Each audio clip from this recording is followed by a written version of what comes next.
Yo, what's up? Mark Music here. Musta na mga master? Ito, ngayon, sasagutin natin tong mga katanungan ngayon mga master.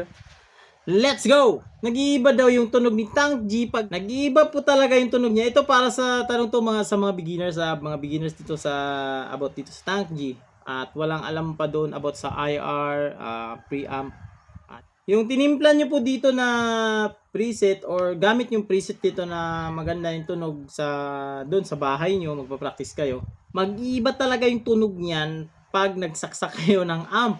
Yung physical amp, may kanya-kanyang karakteristik po yan. Iba-iba yung tunog, merong ma-bass, ma-bass, merong tunog na ma-mids. Yan, alam nyo na yan. Iba-ibang brand na na amp, iba yung tunog. Kung gusto niyo yung tunog mismo nito ng preset, palabasin mo talaga to. Kasi ito kasi meron siyang IR cab, then meron din siyang amp. Mag-direct na kayo saksak doon sa mixer. Ito, gamit nito. XLR out. Rekta na kayo doon kasi kung ano yung tunog niyan dito sa bahay or sa bahay nyo nagpa-practice kayo, is yun yung magiging kalalabasan ng tunog pagdating doon sa venue or kung saan kayo tutugtog. Master, ito naman masasagutin natin itong tanong na to. Ano yung pagkakaiba ng dalawang Tank G mga master? Yung ating green na Tank G at yung ating black Tank G. Bukod sa kulay mga master is meron talaga silang pagkakaiba sa tunog. Pagbili mo ng pagbili galing sa factory, ito rin pagbili galing sa factory is may kanya-kanya po talaga sila or pagkaiba ng kanilang tunog. Pansin ko ito mas mas mga mabibigat yung nandito, tunog maaangas. Yan, ano siya? Matsyag siya. Nakalagay dito ng mga amp, mga magagandang klase, mga amp na pang tiyag-tiyagan talaga. Ito yung magandang mga master dahil meron silang third party or maka-download ka dito sa kanila software, nagiging pareho yung tunog. Yung tunog ng kulay black is pwede mong i-download dito. And then ito naman yung tunog ng kulay green, gustong i-download din dito yan. Swap sila. Ang tanong, ba't daw mahal yung black? Ito naman yung sagot nito. Si black kasi is limited edition lang siya. Kasi konti lang yung merong ganito, item na ganito yung kulay black. Kami na kasi to, common na to masyado. Yan. Ito tayo ng tips mga master para sa mag-direct record mga master dito sa Tank G mga master. Si Tank G pagbili natin is meron lang siyang 3.5mm na audio jack at USB to Type-C.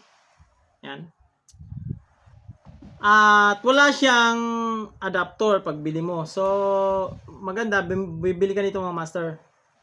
Yan. Sa walang mga cord na kabilaan na Type-C. Sa akin, bumili lang ako nito. Mura lang naman to, walang 100. Ito po is para sa cellphone, yung adapter na to. Saksak natin to sa cellphone.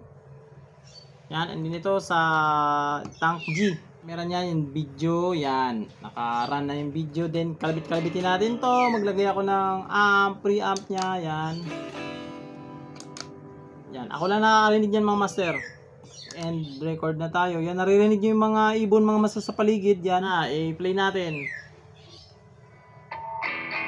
Yan. Gumagana siya master. Yan, yan ating preamp. Reverb. Magana siya. Ito yung ilagay ko dito sa cellphone. Ilagay ko dito sa cellphone. Yan. Then ito dito. Yan. Baliktad na sila ngayon. Record tayo. Maglagay ako ng yan. Oh. And record tayo. Then pakinggan natin. Yan. Yun, naririnig yung boses ko doon mga master. Ibig sabihin, hindi niya nare-record.